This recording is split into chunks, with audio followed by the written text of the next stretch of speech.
Liveline on RTE Radio 1 with Kia. Discover our 2-to-1 offers at your local Kia dealer. For more, log on to kia.com.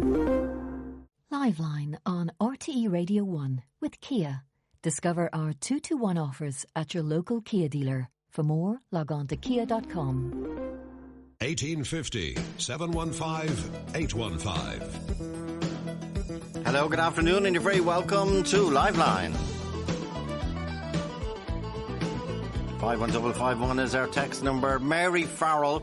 Good afternoon, Mary. We continue our conversation about what we can do to cop on to the climate disaster that's awaiting us, apparently, if not already in progress. Mary, what do you do in your micro way, so to speak?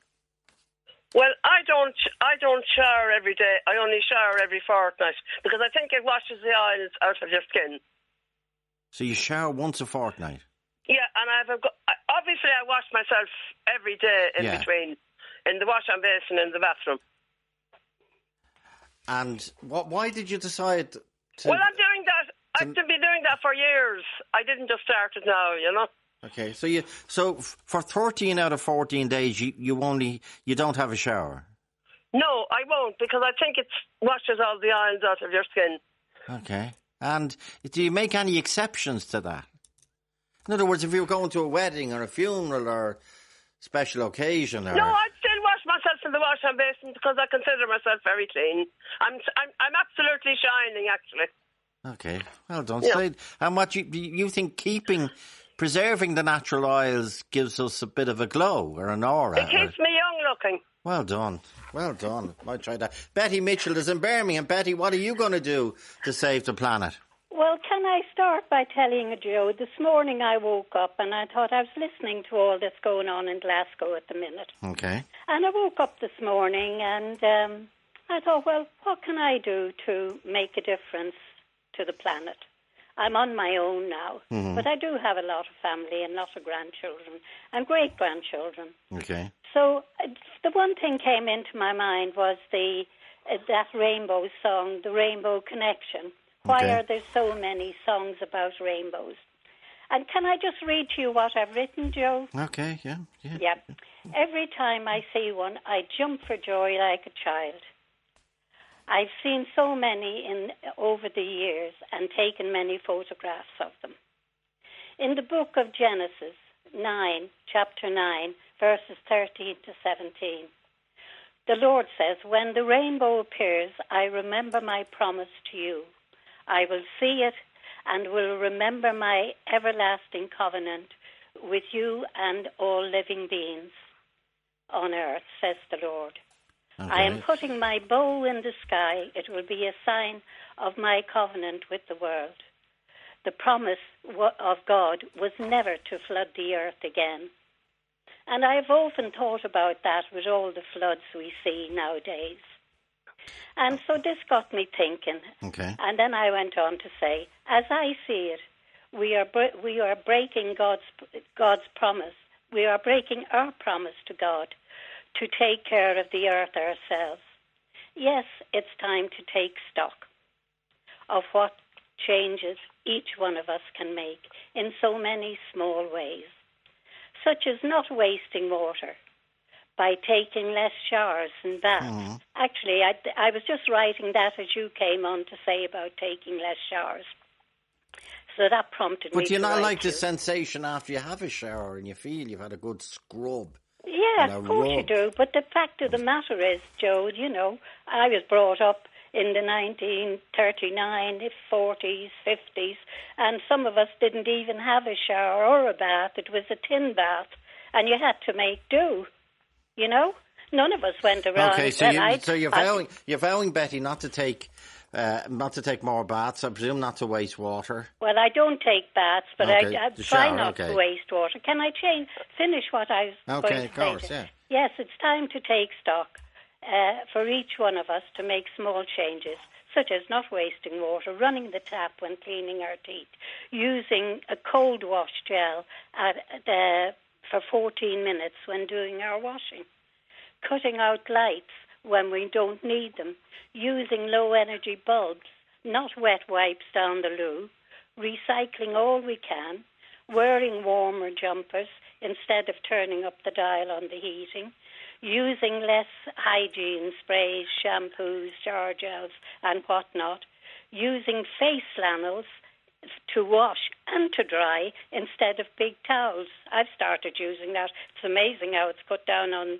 energy and my washing. Especially when family and friends come, they each have their own hand flannel to wash and dry. Okay.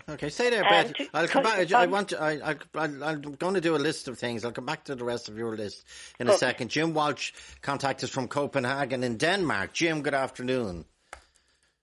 Good afternoon, Joe. You're 37 years in Denmark. How often? True. Yep. What is that? How often do you wash? Every single day. Maybe not Saturdays and Sundays, if you're really asking me, Joe. Now. Okay, but would you shower every day? Yes. Gosh, yes. And yes. Would you have a view on Mary saying she only showers once every 14 days? Listen, about Mary, right? She said she was 1939 or in the 40s, something like that. That was Betty, yeah.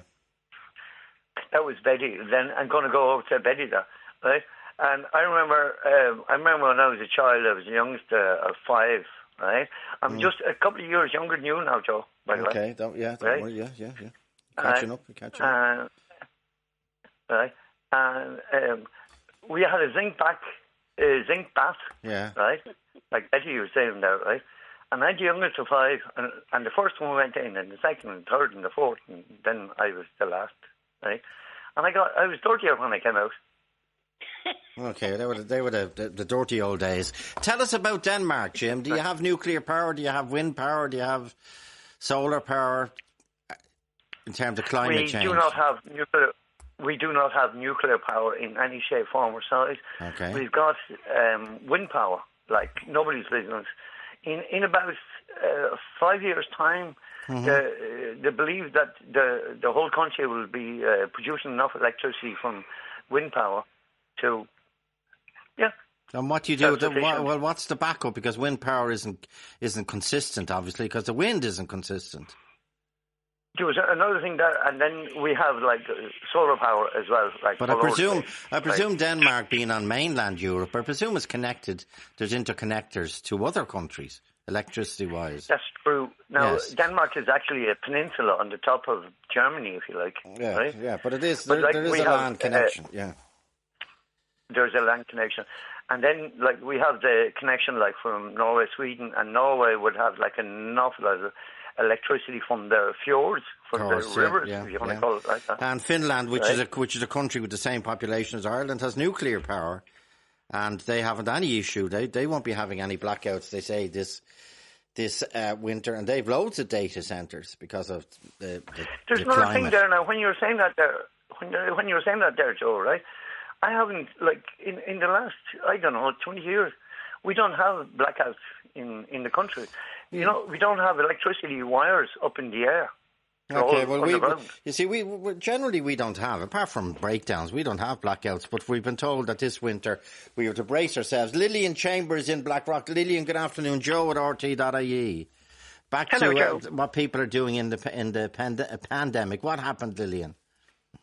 Okay, yesterday my husband and I were in Blackrock, about to cross the road at the shopping centre. In Dublin, yeah, Blackrock in Dublin. In Dublin, yes, sorry. When we became aware of raised voices, and we had to stop at the lights anyway, so of course we listened. And there was a middle-aged man wearing a mask, verbally savaging a small group of young teenage schoolgirls, who he accused were spreading the virus by not continuing to wear their masks outdoors, like him. Now, they'd clearly been wearing them at some point because they still had the masks on them, though not actually covering their mouths, because they were just standing in a little group having a chat, minding their own business. So he ranted and he raved at them and said they were spreading the virus and it was disgraceful. And when we got there, I thought the woman who was defending them was actually with them. She wasn't. She was she just stepped in to help them, I suppose. And so I have to say I was deeply shocked. I was really appalled at his behaviour. Now, it does make me wonder if it was a group of schoolboys as opposed to schoolgirls, if he would have been quite so brave. And what was he saying to them, Lillian? He was accusing them of spreading the virus because they weren't wearing their masks over their mouths. He's shouting. Yes, outdoors, at the traffic lights. I mean, it unbelievable behaviour. And did the And I young find- did the I young find it very women upsetting. respond? Did they respond? young- Did the young What? women Sorry? respond to him?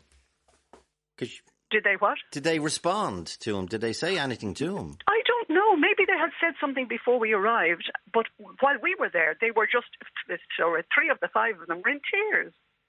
Oh, It they were in really tears. Oh, upset God. them. Oh, Oh, that's- yes, yeah. absolutely. And you think I from mean, it where... was inexcusable. Okay, so you think what he did was very unfair, to say the least. Oh, I don't think it was just unfair. I think it was appalling behaviour. And completely ignorant on his part. He had no idea where they had been or where they might be. How could he say they were spreading the virus Yeah, good point. outdoors because Okay, their masks weren't covering their mouths? Okay, You don't know if they have or haven't got it. Sorry, well, I I'm know. a I bit take your annoyed with point. him. I know. Well, there's issues are arising now about masks, and a lot of people are saying, "Oh, we're becoming lax." Let me bring in Mary Whelan, Joe at RT.ie. Mary, good afternoon. Hello, Joe. How are you? Public transport. Yeah, Joe. For the last year and a half, I suppose I've gone up to people in supermarkets and on the bus, and I've asked them to put on their masks, and I've had endless verbal abuse. I've gotten to the point where I'm kind of worn out and I'm upset by it all because I feel I'm kind of nervous. I have to use public transport myself. I have a small business. I'm only working here myself. If I get sick, that's my business gone. And I just think it's such a simple thing to do, to wear a mask and wash your hands. Mm-hmm. Now, a lot of people seem to have difficulty with this. And I think we have to grow up, as a society, we have to grow up and say, come on. Now, I've never seen anybody else in the last year and a half ask somebody else to wear a mask. I feel like I'm the only person in the world that cares about this in public transport. And would you go up, Mary, to a single individual, or would you approach a group? Have you any qualms, any worries? I do. I don't like doing it. I hate doing it. Okay. But I've gone up to individuals and I've gone up to groups, and I've had huge verbal abuse. I've gone up to bus drivers to ask them to help me, like when I'm on the bus. Some of them might, some of them just ignore me. And I've been on to Dublin Bus and I've asked them what's their policy. They said it's mandatory to wear masks. Yeah, but who enforces it? Nobody enforces it. And my point is, if you have to travel by public transport, we need to be really strict about it. And are the windows open on buses? Now we're in the middle of winter, temperature below 8 at this stage. Yeah, this is a problem. We were told that all windows would be open on buses and public transport. Is that happening? No, it's not. Occasionally, you will have the windows open. I get on near a terminus, so when I get on, usually most of the windows are closed, and I'll open the ones near me. But again, nobody seems to be adhering to anything. Most people will wear their masks, but you'll find a lot of people who wear them. What do people say to you when you say, "Please, why aren't you wearing a mask"? They tell me to F off and mind my own business. And they actually use the F word. Yeah. Oh, yeah. I mean, last week a woman went crazy at me on the bus. I hadn't said anything. I'd actually looked at somebody beside her, and I thought to myself, I'm not going to bother. I'm getting off. I'm too tired now. But she shouted at me and roared and said, I see what you're doing. You're looking at my daughter. Look away. This is her adult daughter. And I said, she should be wearing a mask. And she said, it's nothing to do with you. Look away. Keep moving. She got off. They got off at the same bus stop as me.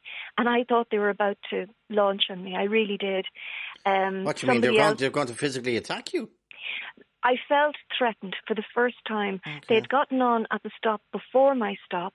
Then suddenly she yelled at me on the bus. She got off with her 2 adult children at the same stop. A young woman who saw what was happening said to me, are you okay? Do you want me to walk with you? And she did, very kindly. It's gotten to the stage where, people say to me, I've got a condition. I don't believe it. Look, can I just say, if people can't wear a mask, could they not even make it mandatory to wear one of the plastic visors? That would be something. But to wear nothing on public transport, I just don't get it. I don't see why people have to be so selfish. I really don't get it. I really don't. And I feel I'm on my own, I've really gotten upset about this. I feel I'm on my own in this battle, and that people just don't care anymore. And but I suspect, Mary, listen to you've a gentle demeanour. I suspect whereas Lillian was saying the man that was raising the issue of masks with this group of young women. Yes, he had 3 of them in tears. He was shouting at them and accusing them of left, right, and centre. Yeah. But from the other side, you say you're the one that's shouted at and you're the one that's abused when you remind people that wearing masks, for example, on public transport is mandatory. Yeah. Yeah, I've had endless abuse. And have you got off the bus often early, if you follow me? Occasionally, if I'm a few stops away, I'll get off and walk the rest of the way. Okay. And it feels safer at least. But it's the same on the Lewis. I mean, a crowd of young lads that I approached, and I mean, they just made a mockery of me completely, you know. And nobody else. What, they start calling you names, or? Oh yeah. But nobody else does it but me. I feel I'm the only person to care about this. Like, I've never seen one other person take somebody to task for not wearing a mask. Yeah, but Lillian saw somebody yesterday in Blackrock, but she thought his behaviour was appalling. Yeah. Well, I mean, there's no need to do that. But I just think, why is it down to us, you know, the public to do this? Like, if Dublin Bus says it's mandatory, the union made it clear right from the get-go that it's mandatory, but it's not. They weren't going to enforce it. That's not their job. Well, you know what they could do? They could have notices up everywhere. They could have constant messaging, you know, the taped messages. They could have constant messages. This morning I said to the bus driver, I said, there's a lady down there not wearing a mask, an elderly woman actually. I said, would you mind asking her to wear a mask? I didn't want to ask her. And he said, no. He said, no, it's a very grey area, that. And I said, no, she should be wearing a mask. And I said, would you do an announcement? He did an announcement, and straight away she took out the mask and put it on. Okay, well, that's a good idea. That's a good idea. Fair play. Yeah, but he was reluctant. He wasn't wearing a mask himself. He had his window open. He obviously didn't care that much. And for people like me who are genuinely nervous about getting sick, and we come into town and work every day, I think more could be done. Seriously, can we not just grow up? And you know, people won't do it. There'll always be the few who refuse to do it. Why can't you know? Lillian, would you? I know you, and rightly so. You pointed out this man's misbehaviour and his lack of tact, to say the least. But would you ever check someone about wearing a mask, Lillian? I certainly wouldn't check anybody about not wearing a mask outdoors. No, I would not. Okay. But on public transport, which is what Mary does primarily. Well, I actually, to be honest, haven't had occasion to take public transport myself, so I couldn't, honestly, it would be wrong of me to say. But I do want to point out, these were not young women that he was attacking. These were schoolgirls, young schoolgirls. Point. Yeah, okay. I say like 11, 12, 13 max. Yeah. I mean, they're children. As this other woman was pointing out, that's a child.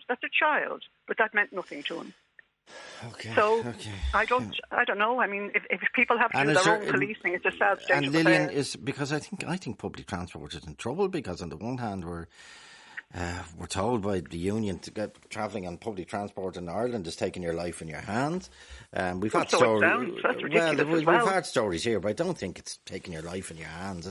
I know they didn't use that phrase, but they listed a whole series. Yeah, we need public transport to work, and then literally to work, and then other people are saying, "But I'm not using public transport because people aren't wearing masks. I'm going to use my car or my e-scooter." I'm not using it simply because I work from home, so I don't have occasion to use public transport. So it's just different for me. So okay, Lillian, thanks. Lillian, thanks indeed. By the way, did the man respond to the adults who were checking him? Oh, he told her it was none of her business. Okay. In no uncertain terms. Absolutely, he told her it was none of her business. Okay. And she should mind her own business, even though he wasn't minding his own business. Yeah, okay, Mary. Joe, what I get all the time from people, it's none of your business, mind your own business. And I say, it is my business, it's everybody's business. Because it is a pandemic.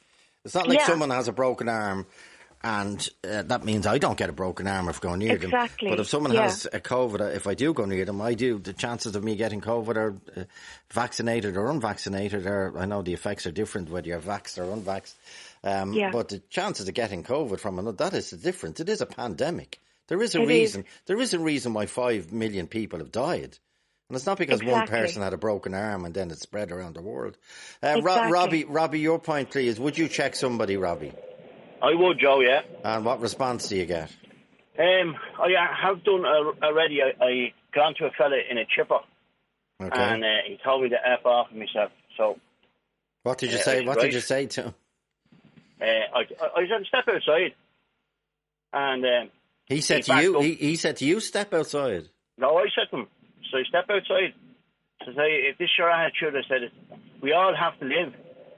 And he stood back. He wouldn't have out then. But I was in the garage there a couple of weeks ago, and there was 5 lads out of 6 of us not wearing masks. Okay. And they weren't even asked once. But you know the phrase, Robbie, step outside, that has a particular connotation in Dublin, hasn't it? Yeah, well... Do you want to step outside means you want to have your go. I'm a diabetic, Joe. And I have to look after myself. Number one.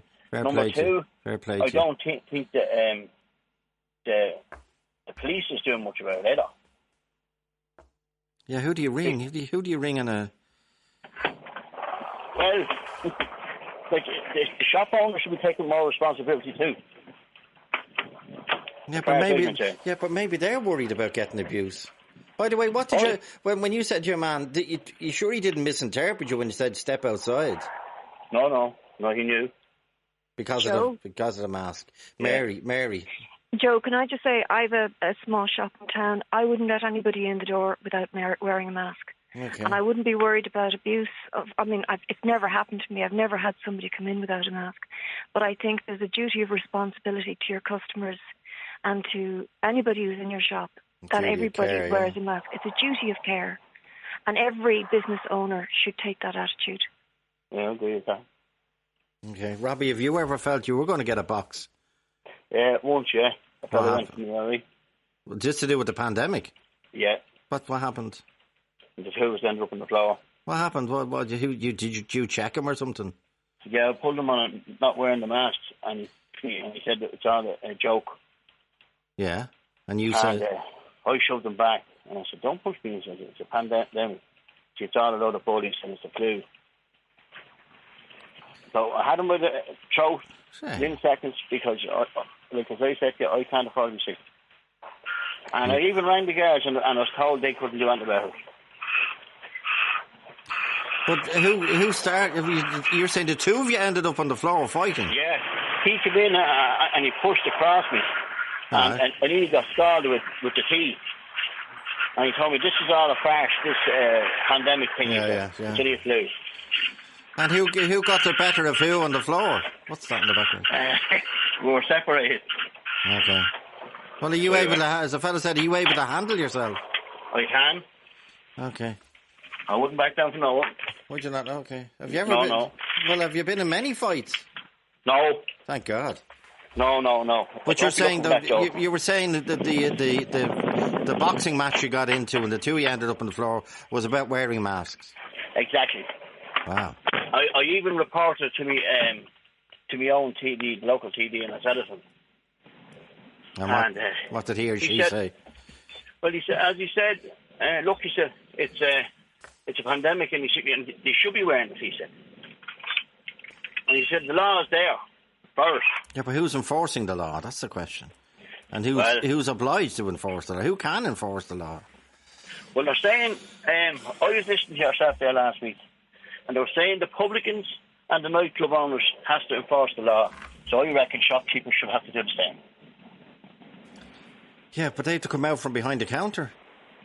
Yeah, well, they all have to do it. Okay. The publicans have to do it as well. Okay, Robbie, thanks indeed, Robbie. More after this break. Joe at RT.ie. Talk to Joe on 1850 715 815. Now, a listener this morning pointed out to us that she normally gets Weetabix for her youngsters, and they won't eat porridge, so Weetabix is regarded as being the next most healthy option. But she said now, on the shelves in a local supermarket, she counted 6 new types of Weetabix chocolate. There's Weetabix chocolate, there's Weetabix crispy minis, there's Weetabix almost covered in chocolate, there's Weetabix protein crunch, there's Weetabix chocolate melts, there's Weetabix with chocolate, and it goes on, and there's Weetabix crunch chocolate. And she said Why? Well, we know why they have to. Clark Fawn, good afternoon. Hi, Joe. You're a nutritionist based in Cork. We've spoken to you before. Weetabix, chocolate Weetabix, why? Well, you sort of have to understand the food industry is not about making us healthier. It's about profit. And their goal is to sell more. And they know that more sugar, more chocolate, and even novelty, like new, it's why Cadbury's always are bringing out new things, will spark our interest, and we'll try them, and they'll sell more, But why would Weetabix, isn't plain Weetabix, if we can still call it that, isn't it up there in terms of being good for you? Sorry, not being bad for you. Yeah, well, Weetabix, I have young children myself, Joe, and, I would give them Weetabix over a lot of other cereals. And, and I hear, and I think it's great that you're bringing this up, because the amount of exposure children get to foods with added sugars and added God knows what to make them more appealing. And when you're in the supermarket and they're saying, "Mommy, no, I want that one, and you're constantly saying no, no, no. And I think it's a slow. I'm very aware of food, and yet I struggle to keep a line. To go, no, I'm not going to cross this line. And I think until we all, and the consequences now are going to become the obesity rates, diabetes, all sorts of metabolic disorders are going to overwhelm us eventually. But is the big push at children mainly around breakfast? Yeah, the cereals. Breakfast is like dessert. It's actually our whole food culture is crazy. We don't even know it because we sort of. I think we sort of, we've walked. People presume that breakfast is healthy. And the other thing is that, these companies are incredibly sophisticated, and the packaging is designed to say, well, it's fortified with calcium or B vitamins, and then you think, well, maybe it's not too bad, and then but they don't tell you how much sugar is in it, or and the problem is then the kids eat. Well, they are obliged, because we were looking at a box of chocolate Weetabix compared to the box of ordinary Weetabix. The chocolate Weetabix has 4 times as much sugar as the ordinary Weetabix. But you had to look at the small print to see that. That's not there blaring at you on the shelf. And the problem is that once you have that cereal for breakfast, they don't want to go back to the Weetabix. Of course they won't. Really and what is the best breakfast cereal? Is it still porridge? Well, porridge is good. It's all about how little processed it is. So the cereal with the least amount of processing is the best. So if you can get an egg into your children, I would think I've really scored if I can get them to eat an egg or something for breakfast. That doesn't happen all too often. You want the anything that's processed. Is going to, and it's the degree of so chocolate covered Weetabix is, hyper processed, but Weetabix is even processed a little bit. So sort of a slice of probably brown soda bread with butter and on it might be a little bit better than Weetabix, or maybe on a par. But Weetabix isn't too bad. Porridge is processed less. It's just oats that have been rolled, and that will be better again. And I presume Flavins or Otlums haven't come out with a chocolate porridge, have they? Well, do you know what? If they have, I haven't noticed it. I tried to skip that aisle. Yeah. By the way, could you say to your children, well, chocolate Weetabix on a Saturday morning, but that's all? Yeah. And you know what, Joe? That's what I end up doing. I've got a jar of Nutella in the cupboard, which my parents would never have dreamed of giving us. Yeah. And I say on a Saturday morning, and quite often they forget about it, thankfully. But because you it's a bit like mobile phones. You can't you can't ban sugar you altogether. can't stop the tide, You know, you have to work out a way of. But I'm baffled that a company like, I don't know who makes Weetabix, I presume it's some multinational, but they've always prided themselves on the healthy aspect of the Weetabix, you know, straight from the land and all this carry on. But now, well, it's been around, but the number of varieties now of chocolate Weetabix vastly exceeds the way you can buy the ordinary Weetabix. It's crazy. But if you think about it, they might have had those ideals at the beginning. I'm sure, you know, they did have those ideals. But then as shareholders and their business gets bigger, it's all about profit, really. Like, until we as consumers stand up to that and say, you know, educate ourselves and say, no, this but you're is saying okay. pester power is difficult to resist. Oh, it's really hard to resist. Okay, well, Joey doesn't agree. Joey, good afternoon. Joe at RT.ie. Talk to Joe, Joey. Joey, Listen, your point. I can't understand it, Joe. I can't understand it. It's the same old sort of control stuff coming into play again. People are allowed to have a choice. If you don't want to buy sugary chocolate Weetabix, don't buy it. The plain one's still there.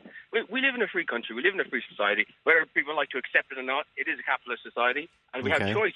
And that's up to individuals to make that choice. Coming on and complaining about it, I just can't understand it. Just don't buy the stuff. Fawn, what do you think? Well, it's not as simple as that. Well, first of all, it's targeted at kids, you know, and they don't have the knowledge that we'd have. They don't understand what sugar will do to them long term. As an adult, you'll go, okay, I need to eat my proper meal, otherwise I'll get sick. But kids don't have that. You know, and parents who are exhausted and dealing with pester power, it's hard on them. And absolutely, you know, you can choose, but I actually don't. I think when it comes to, like, how many people decide at the beginning of the day they're not going to eat any chocolate today, and by the end of the day they have no choice, they just eat it. You know, I think, Joe, if I could just say, I mean, I don't know how many children are controlling the shopping budget weekly going in. Hang on, have you ever been in the supermarket with young children doing the weekly shop? I understand that, Joe, and there's obviously a bit of pressure, but that's where parenting comes into it. A bit of pressure.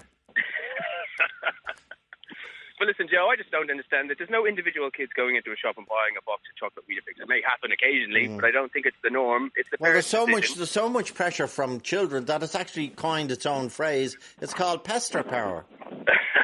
That's how often it happens, Joey. No, I understand that, Joe, but look, I think people just need to take a little bit of control over the situation, a little bit of ownership. And corporations, very profitable corporations, don't have to take any social responsibility, given what we're talking about this week.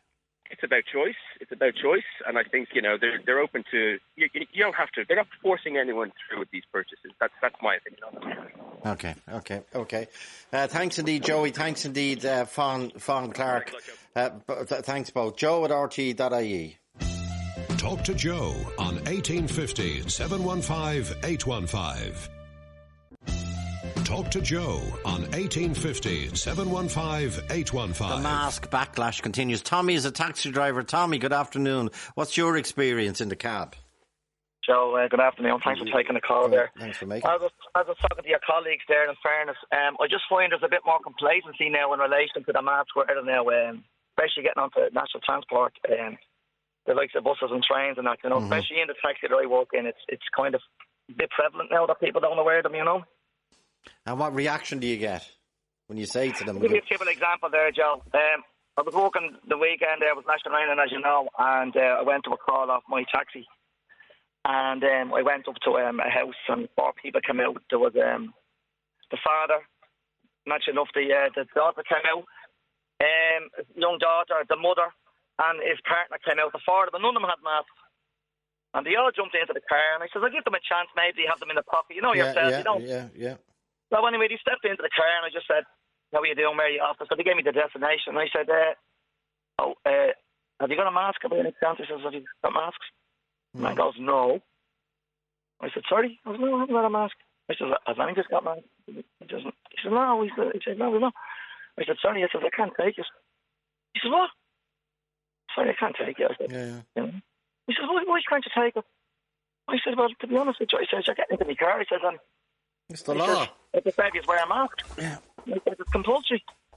He goes, no, it's not, he said. started getting a bit sick with me, to be honest with you, and I wasn't going to go down that road. And I said, listen, I'm sorry. I said, unfortunately, that's the policy. He says, I won't be taking it in the car. He said, well, I appreciate it. I said, if you had a mask taken off, I'm going to go into the house and get it. Well, he got in with the car and he berated me, and what he was saying to me, said that you should know better the age and everything and that. And I just, Joe, there was no point talking to them. No point talking to them, to be honest with you.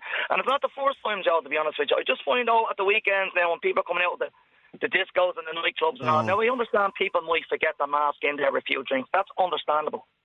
But the fact that people are actually ordering taxis and you're in the house waiting to pick them up, and they have every opportunity, Joe, to put it on before they step into a taxi, and they don't. Yeah. So you're giving them every opportunity. To be honest with you, I think what would help a little bit, to be honest with you, would be if the National Transport actually could maybe do a 30-second promo on RT or something and let people know that you have to wear masks now, still on transport, getting in and out of buses and trains and taxis. And maybe if they're free now, maybe, I don't know, because you have the app, Joe, as well, maybe they should maybe highlight a bit more now, just to keep it going, because as you know yourself, it's still out there. The weather's coming in. It's going to be very bad. We're going to have a harsh winter, I think. Regardless of that, we want to try and keep the numbers down now. And the best thing you can do is wear the mask, especially in taxis, Joe. And yourself, an awful lot of the lads were at the front line at the very start of all this, and Lord be good, some of them passed away, unfortunately, at the very start of all this COVID thing. And I just think it's the interest of everybody to wear, the passengers and the driver alike, And I think we forget how awful it was. Now, I know people are punch drunk with the daily figures and the mortality rates or whatever, even still. But we're told now today it'll be well over 3,000 new cases in a day. 3,000 new cases today. Okay, Tommy, thanks indeed. Sheila, no problem, Joe. Appreciate taking the call. Appreciate you making the call. Sheila, you travel on public transport on the Dart. What's that like? Yes, that's right. Thanks for taking my call. I'd be grateful if you might consider publicising that the Dart doors don't open. They don't all open at each station when it pulls in. And I'd like to propose that they would do so regardless of whether somebody is getting in or out of the Dart carriage in question. There may be some other aspects to it that I'm not aware of. Do you not have to press a button to get off? Yes, that is the thing. They stay closed unless somebody is getting in or getting out of the carriage. The thing is that a lot of the Dart carriages have completely sealed windows. There's actually no way of opening a window, in the Dart carriages. And so there's no windows opening in the Dart carriage. Well, some Dart carriages, there is variability. Some Dart carriages do have windows similar to the buses, and there is an opening at the top. Yeah. Now, some people do get on and close them, or at some stage, I'd say they're probably opened at the start of the day by the staff, but some people close them. But they have, in fairness, got big signs on them saying that they're to be left open, but that's largely just in the buses or the Dart carriages where there is a windows that you can open, but there's a large number of carriages where you can't actually open any windows at all, But I have had various escapades similar to some of your callers too, of people not wearing the masks or not having them over their noses. And would you check somebody? Yeah, well, I have said it to some people, but you just have to size up the people, because there are some people would drink on them and things like that. Or as I said to your staff there, there's a guy who got on with a whole open pint glasses that looked like beer, and another friend of his as well. The friend did put on a mask inside the carriage, but the other guy was quite large, and he persisted to, I don't know whether he was blotto or not. There's two others further down the carriage, a bit similar type of things, seem to be drink involved as well. But it's where do you go for help? Where do you go for enforcement? That there's nowhere to go. There seems to be past the buck that there's only somebody in the HSE, somebody in the Health and Safety Authority. Do they work outside of normal office hours? Are they available at the weekend? If a Dart carriage without an opening window becomes full, it's incredibly stuffy. Yeah. Well, I avoid personally peak times myself. But so it might be an idea at every stop, every door is automatically open. Now, there may be some other reason behind it, like they do have bleeping system on it, to indicate the doors are going to close and then the train moves off. But and that will help with ventilation. There may be a safety reason behind it, but if it could open for, most of the time that the train is in the station, and then close for safety reasons, with the bleeping, the usual thing, but that it shouldn't. I stand mostly in the carriages, and I stand near the door, and if there's nobody going in or out, I open the doors myself, but I feel I shouldn't really have to do that. If somebody is getting in or out, I move away from the door to give them distance and space. Well, that's a good idea. We'll ask Ian Rodair, is it possible, given that for ventilation, we're told ventilation is one of the keys now, could they not just simple system that the driver, he or she, could open the door at every stop and then close with the bleeping notice that the door is closing. Very good point. Sheila, have you changed your time habits travelling on public transport? Yes, I try to avoid going at any peak time at all, But I've got it on the buses too, and I feel very sorry for the bus drivers. Are very exposed because, again, I've had an experience of somebody starting up a phone conversation behind me, and I had all my coverings on. And then it suddenly dawned on me that they had no mask, that they'd taken them off, so they were hardly 2 feet away from me, an extended conversation. So I kind of jumped up and went to a seat that's really for disabled people downstairs, but I went up to the bus driver. I wasn't travelling all that far in it, and I got off. You have to get off in the door at the middle of the bus as opposed to near the driver, and I went around when there were other people going on, queued up again, and tell him to let him know. It turned out this person actually had what sounded like a wet cough, So I really felt I had to keep myself very much to myself for a while. Have you ever got off the Dart or any public transport before your stop because you were worried? Yes, I have actually. I have. And I went into Donnybrook Garage one day. They're looking for somewhere to tell somebody about an episode. I actually couldn't open one of the windows. This was in a bus, and I had asked the driver. Now I don't know. He said he didn't hear me or something. Now I didn't get into any argument or anything with him, but I just got off the bus and I went into Donnybrook to see if I could say to a wider audience, let's say, just that drivers would check occasionally that all the windows are open in the buses. You know what I mean? It would be helpful, I think, to the situation. Okay, but, good point. They have a bit more authority, but the bus drivers have enough to be doing just to drive the bus. I understand that. Yeah. And driving a bus in a city, I don't know how they do it. Yeah. The buses are getting bigger. The single-decker buses the National Transport Authority bought for 300,000 each. The single-decker buses are bigger than the double-decker buses. Trying to navigate their way around the narrow Dublin streets is just crazy. Okay, and the driver, I don't know how they do it. Anne-Marie Crowley, thanks indeed. Back to chocolate Weetabix, the chocolate Weetabix debate. Weetabix. Mags, good afternoon. Hi, Joe. How are you? You say, sorry, that was Sheila. Thanks. You're saying, I'll come to Anne-Marie in a sec. Mags, you're saying, get your dirty, filthy hands off my chocolate Weetabix. I bloody am. Why? I discovered these in the lockdown. It was actually, she is right. There's a lot of flavoured boxes of them came out, but they only did chocolate minis. So I bought those, and I thought, they're nice, and up I trotted. And what are chocolate minis? They'd be a smaller. They're not the big bricks. You know the way you get the large Weetabix. They're smaller ones. Okay. And I thought they're very nice. They're very chocolatey. So the big brick came out then, the two, and I bought them, and I love them with hot milk, some sugar. They're not very, very sweet. There's not loads of chocolate in them, but they just bring the Weetabix to another level. But they fought. So leave them alone. Okay. They 4 times as much sugar as your ordinary brick, as you call your Weetabix. I don't take a lot of sugar. I don't use a bag of sugar. You put sugar on your chocolate Weetabix. I put a teaspoon of sugar on my chocolate Weetabix. To help the chocolate Weetabix go down. But I don't take sugar in anything else. I'm not a great sweet eater, And sugar is a natural fat. And but sugar is the number of videos and books that are written about the dangers of too much, or even any sugar, too much sugar. Yes, now, what time would you eat your Weetabix chocolate? I would have them about 8. And if I didn't have them in the daytime, in the morning, and if I was peckish in the night time, about 9 o'clock, instead of eating a load of sweets or pizzas, I'd say, I'll have a Weetabix. But you have a chocolate Weetabix. I have a chocolate Weetabix, and there's nothing wrong with the chocolate Weetabix. Okay, well, listen to John Deegan in Kilbeggan. John, you say sugar. Chocolate Weetabix is 4 times as much sugar as the ordinary Weetabix brick. John Deegan, your point, please.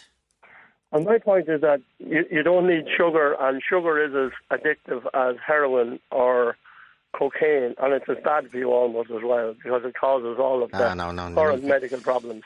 Like, well, such as, we leave out the comparison for the touch. Cocaine and heroin are illegal for obvious reasons, but well, not necessarily. Okay, we'll stick with it. Stick with the sugar argument. The sugar argument is that when sugar, you only need about a teaspoon and a half of sugar in your bloodstream, and if you eat more glucose-filled foods like carbohydrates, like let's say your Weetabix chocolates or any of the processed foods that you eat nowadays, you go into any filling station and 95% of what you see in the food end is full of sugar. Okay. And sugar basically gets into your bloodstream, and your body wants to get rid of it. So what does it do? Your liver creates insulin, and insulin has two choices. It basically reduces the amount of sugar in your blood by putting it into your fat cells. So the insulin pipes up and it puts it into your fat cells. So what people get fat, people get obese, all because of sugar. And it's the insulin that causes the problem. And have you knocked out sugar completely from your diet? Completely, yeah. Well, I eat nothing but meat. You eat nothing but meat? Meat, eggs, cheese, and full fat everything. I'm talking about full fat. But then I grow a lot of my own foods. I'm lucky enough that I have a piece of land, so therefore I'm able to do. I have that luxury, which obviously other people don't. So you eat meat, eggs, cheese, and full fat everything? Full fat meat. I get my butcher to put in the fat to make sure that I get all the fat from the animal that I have slaughtered. I make sure that I get a full fat yogurt. I get it over in Cleary's in Tullamore, my yogurt, and I make sure that everything is full fat, and I've lost weight since. And I recently got a coronary artery calcium scan done on my heart. What was that diet a few years ago? Was it the Atkins diet where you were? Exactly, yes. It would be part of the Atkins diet, yes. But basically, what you do is you get your energy from two sources from food. You either get it from glucose or you get it from ketones. And with animal fat, you get it from ketones, which is far healthier for you. But the problem is that as that lady said earlier, I was listening to her in relation to the big companies are pumping out the sugary stuff. It's the advertising, the marketing, and everything. I presume you'd never go near chocolate. I would eat. No, absolutely not. No. There's actually no need for fibre in the diet. I don't know what your qualifications are to say that. I thought a mixed diet was the best type of diet. But John, did you ever treat yourself? Oh yes, I would occasionally treat myself. But is it a treat really? I occasionally. I occasionally sin, which I would have during the summer there, the hot weather.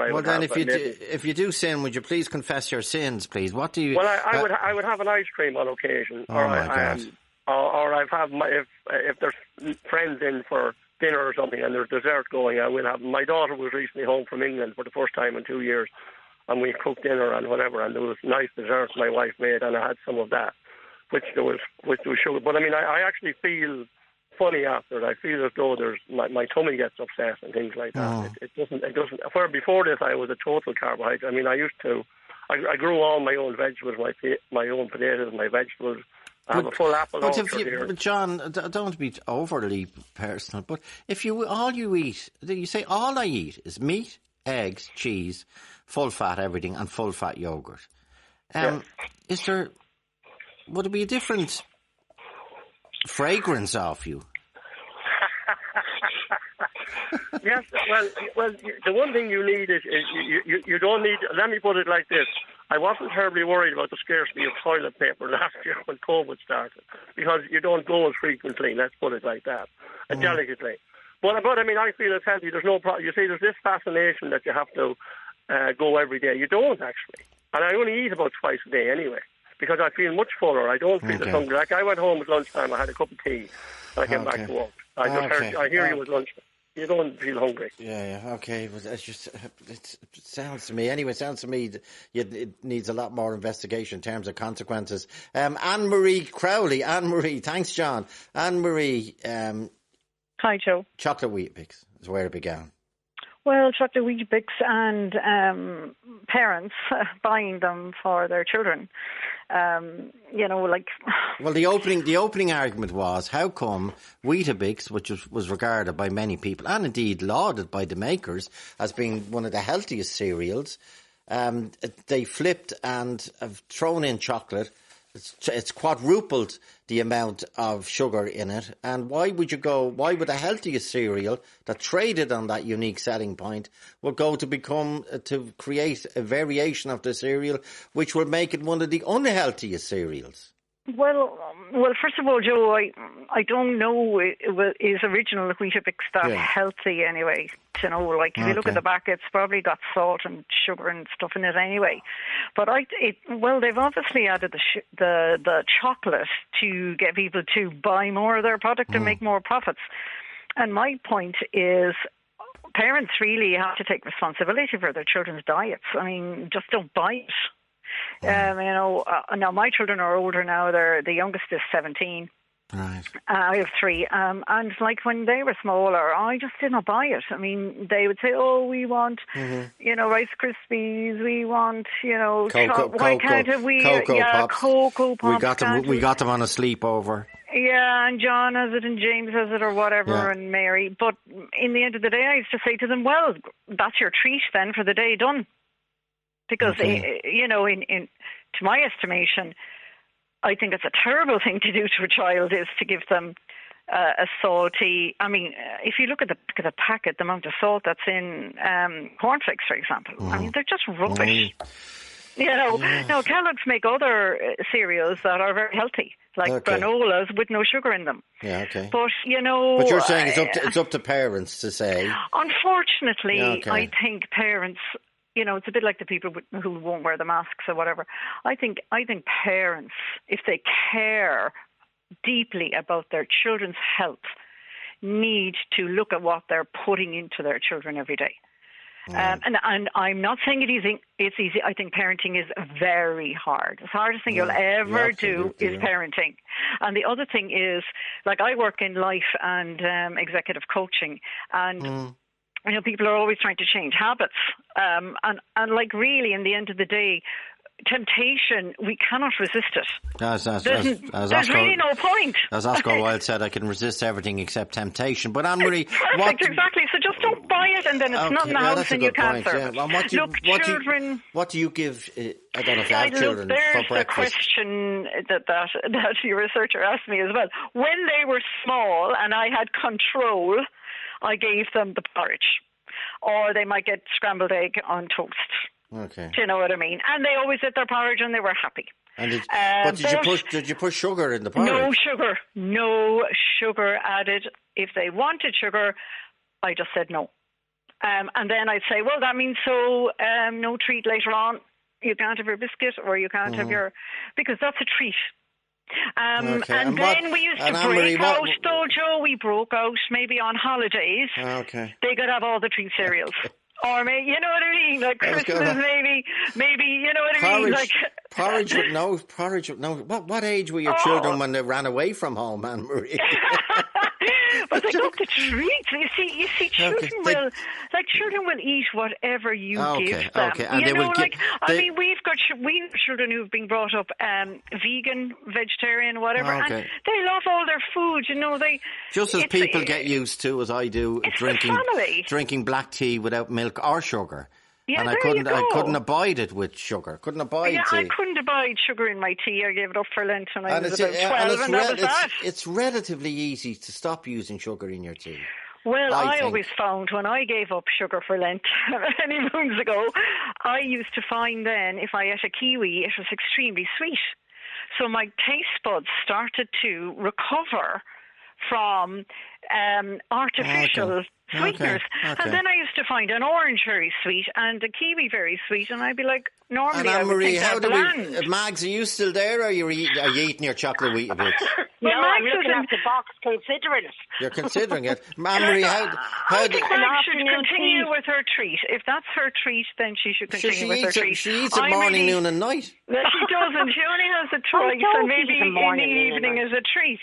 But I would say when we're talking about children, I think it behoves us as parents to give them the best diet. Now, I mean, when mine were small and going to primary school, the school had a healthy eating policy. My absolute eye.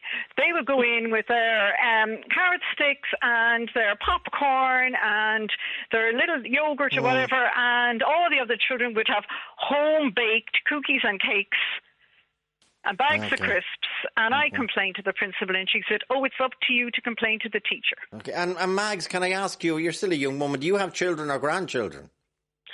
I have a daughter here, and my son is in Canada with my grandchildren. Would you let if they were home, yes. would I let my grandchildren eat them? Yes. Well, when they come home, they've different breakfast cereals in Canada. Yeah. So when they come home here, they kind of like a treat, you know. I don't know whether they'd eat chocolate Weetabix now. What do they have? I've been to Canada once. What do they have? Sugar puffs or something, but they're... Yeah, and Lucky Charms and cereal, all those horrible things. They're serial killers as well, if you listen to... Seeds porridge. Well, I mean, the nutritionist would say if you're going to eat porridge, add seeds and add some protein.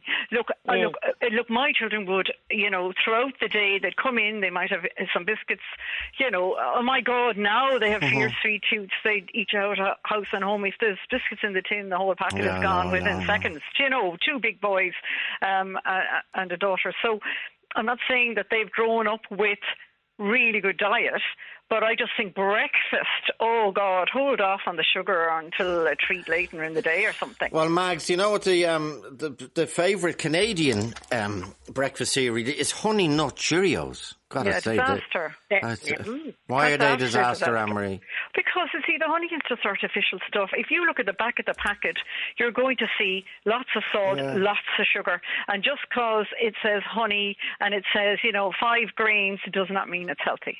Okay. Unfortunately, breakfast is sort of like supposed to be the most important meal of the day. And we're sending our children out full of sugar and salt. And what happens kind of like by 10 o'clock at school is they're starving. Yeah. And Mags, what do you think of Honey Nut Cheerios? You're probably gagging for a box of them now, right? I don't. But the thing about it is, I don't actually like sweet things. The chocolate Weetabix are not very sweet. I know it says a lot of sugar in them. Do you know? I don't I buy a small bag of sugar. The really small one. I still have last year's bag outside. But they're just a nice treat. It's just something instead of chocolate or pizza or something like that. So you don't go in for any of these fad diets like oh God, no. Meat. I just eat properly and it's everything in moderation. A balanced diet, Now, you wouldn't have cause to it, but would you have cause to say it to your GP, which people should talk to their GP about if they're thinking going on diets or whatever, but would you say it to your GP, I just love chocolate Weetabix, or it's just not an issue? Well, I got a diabetes test and all that, and I'm perfect. You got it right. You did. I don't have problems. You did your NCT. I don't eat an awful lot. Okay, it's just done. I like the chocolate. But you see, isn't part of the problem, if you start eating chocolate Weetabix, you won't be able to stop.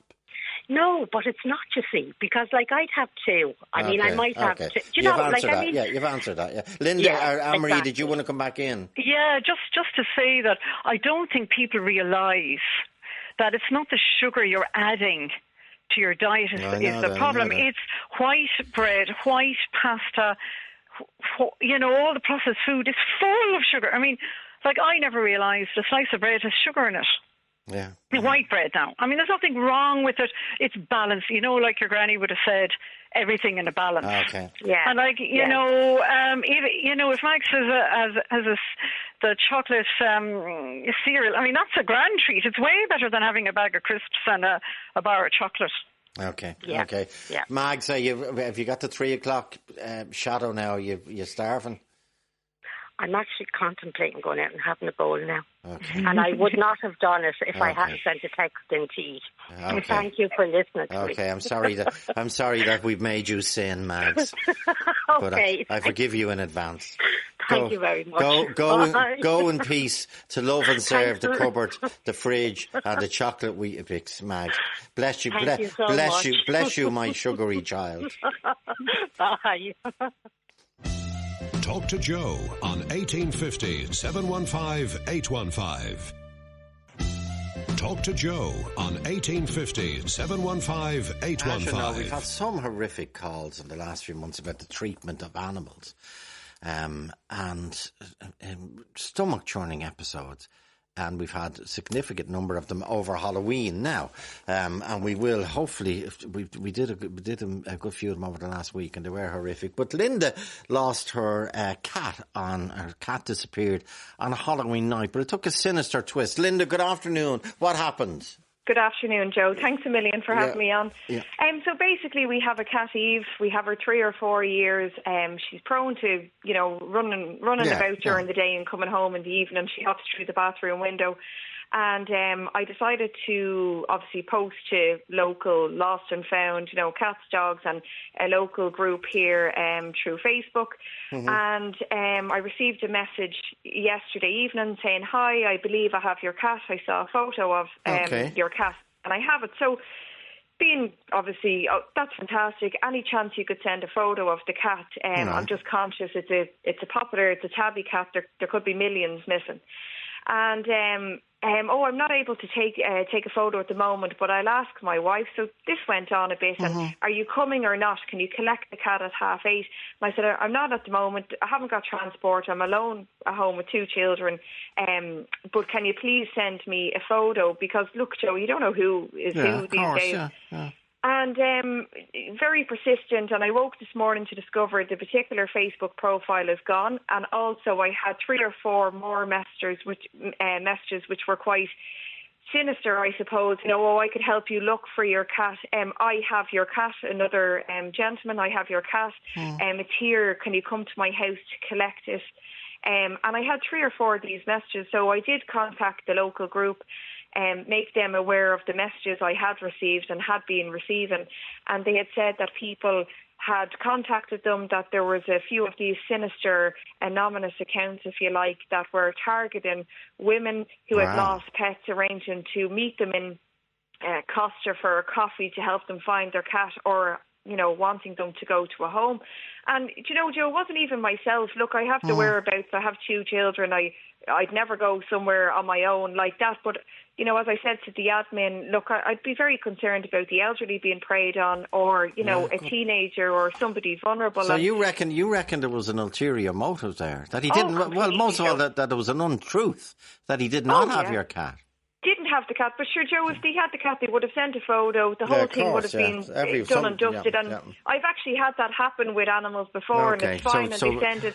People be very wary. Be very wary. But it's very, Joe, it's a sad, as I said to my colleagues in work today, it's not a safe place to be a woman in the world anymore. And it's an awful thing to say, because it's not all men, and it's not. But unfortunately, it's to target somebody over a missing pet. I mean, the world, we have to do better, Joe. Okay, well spotted. Thanks indeed, Linda. Thanks indeed. No problem, Joe. Stay safe. Joe at RT.ie. Talk to Joe on 1850 715 815. Talk to Joe on 1850 715 815. I'd say to people, if you are hearing, which you do hear people talking about different diets, do not go on those diets without medical advice, please. Tommy Donoghue. Tommy, good afternoon. You used to eat muesli with no sugar. Well, yeah, I thought I was being real healthy. Yeah. Now I was obese, and I thought, okay, I'm going to do something about it. So I went on the muesli and juicing up fruits and things like that. Yeah. So I was attending a bariatric surgeon. Okay. And he told me, you can't do that. It's full of sugar. So, what was he or she saying, keep away from the sugar? Well, they gave me the keto diet, which is akin to the Atkins diet. Yeah, which is meat, full fat this and full fat that. It's proteins, like that man was saying, that he grows his own veg and everything like that. But he or she gave you the keto diet. That was a medic who was dealing with you. Oh, it was my bariatric surgeon. Yeah, but that's what I mean. They were looking at you and talking to you and analysing you, and they said this may work for you, but it doesn't work for everybody. Well, it doesn't work. I presume it doesn't. But the big problem that we have in society, I think today, is that people don't know anything about nutrition.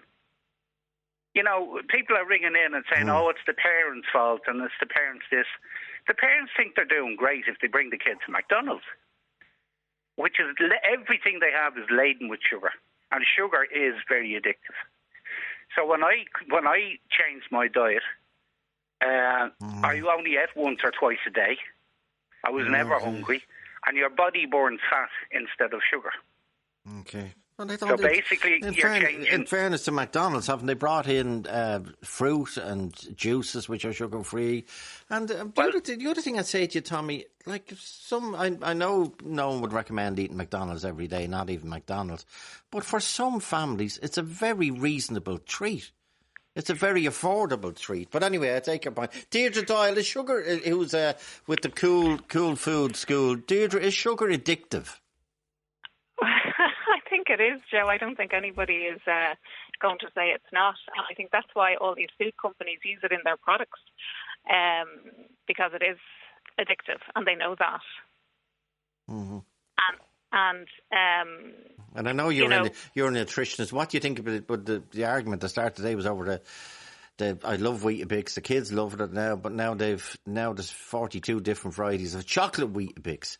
And I know, why ruin a good thing? Why ruin a good thing is right. I mean, the issue I would have with this is that it's very confusing for parents, and it's like that gentleman Tommy was just saying. It's very confusing for everybody, but especially for parents, that we're trying to feed our children a healthy diet, but everything we have access to, and you go into the supermarket, it's all this bombardment of sweets and treats and these cereals that are supposedly healthy, like we think it's healthy because it's Weetabix, but in fact it's not. If we were to look at the sugar content of it, it's actually very high. If we go to buy a yogurt for our children, the yogurts aimed at children tend to be laden with sugar. So these, as someone said earlier, some of these breakfast cereals are desserts. Yeah. That's what I said. I think some of them should be in the dessert aisle, because if you look at the sugar content of Cocoa Pops compared to a dessert, or they're actually quite high. So for me, they're an occasional thing. They're not. I don't advocate cutting everything out. Absolutely not. But they should be something that should be treated as a sometimes treat, and certainly not an everyday treat. Everyday cereal or whatever. Well, it generated a lot of debate, as always, and I'm sure we're keep it going tomorrow. Today's producer was Rebecca Meehan, researcher Richard Byrne, sound is Liam Mullen, BCO is Willem McCartney, and the series producer is also Rebecca Meehan. And Ray Darcy's next. Liveline on RTE Radio 1 with Kia. Going electric? Plug into the Kia E-range of EVs and PHEVs. Kia. Movement that inspires. 1850 715 815. Stays open until 3:15 p.m. Or email joe@rte.ie.